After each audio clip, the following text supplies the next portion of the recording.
doubles and coffee. If there were a prime minister who failed to get vaccinations of all types,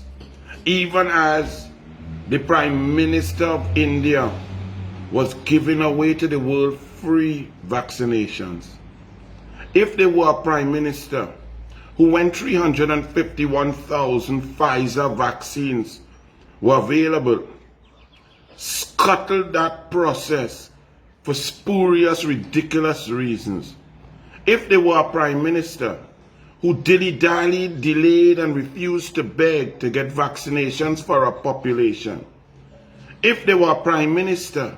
who waited while he instructed his Minister of Finance to sign and negotiate a $205 million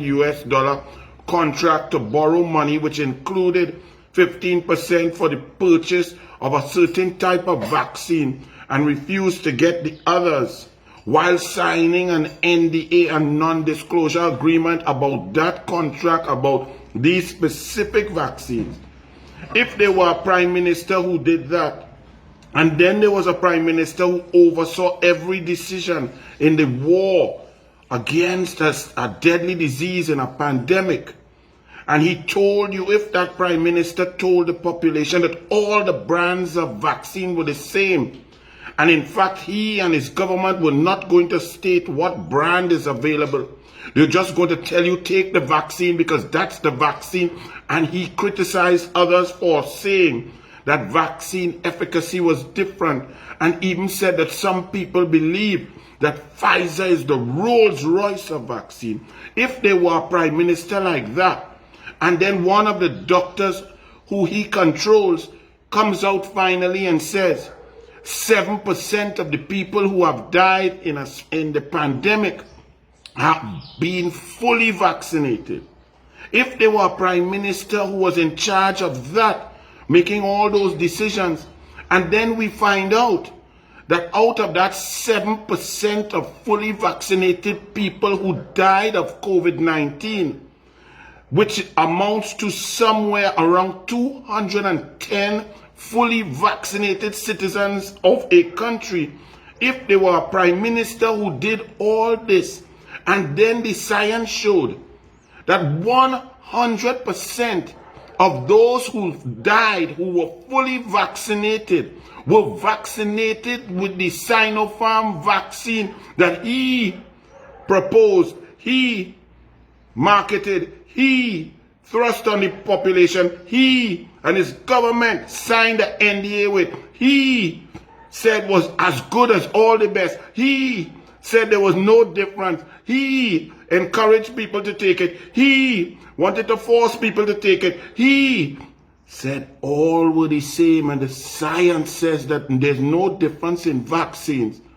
Yet 100% of people who were fully vaccinated with what he promoted, of those who died who were fully vaccinated, 100% were vaccinated with that brand, that SINOPHARM. And finally, furthermore, if all of this happened while this prime minister, after collapsing the economy and leaving the borders porous,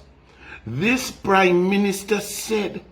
that you could go out when he failed and open the borders, and that if you were fully vaccinated, even with this failing vaccine, he gave you a card and said and messaged that you were fully vaccinated and safe, and created safe zones, and you waved this card proudly, believing that prime minister that you were fully safe, and you went in the safe zones and you enjoyed yourself while the unvaccinated stayed home and followed protocols and did not move and were denied their rights to freedom of movement and expression. And you waved your card and you contracted COVID and you died. Would this prime minister, to all the lawyers out there, would this prime minister